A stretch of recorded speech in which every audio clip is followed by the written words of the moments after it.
અમદાવાદના સાઉથ બોપલની એક બિલ્ડિંગમાં ફાયર સેફટી અંગે લોકોને જાણકારી આપવામાં આવી। અમદાવાદમાં છેલ્લા કેટલાય સમયથી બનેલી આગની ઘટનાઓને ધ્યાને રાખીને ફ્લેટમાં આ આયોજન કરાયું, જેમાં 450 પરિવારોએ આગની ઘટના સમયે કેવી રીતે સાવધાની રાખવી તે વિશે માહિતી આપવામાં આવી।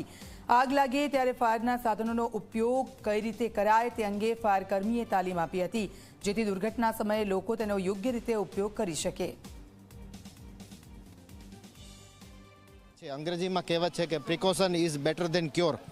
तो कोईपण प्रकारनी आवी मुश्केली आवे ए पहला सावचेती केवी रीते राखवी। दाखला तरीके एयर कंडीशन द्वारा लागती आगनी आपणे घणीवार जोईए छीए, गैसनी एटले के रांधण गैसमांथी लागती आगने जोईए छीए, फर्निचर थतुं होय, इलेक्ट्रिक वायरिंग में तकलीफ होय तो ये बधामां केवी सावचेती राखवी। साथे साथे अहींया जे दरेक बिल्डिंग में लागेला जे अग्निशामक एटले के फायर सेफ्टीना साधनो जे लागेला होय छे, फायर एक्सटिंग्विशर जेवा, ए बधी चीजोनो उपयोग केवी रीते करवो अने एमांथी कया वस्तुनो उपयोग कई प्रकारनी आगमां करवो एनी पण समजण आपवामां आवी, जे खूब ज सारी बाबत छे।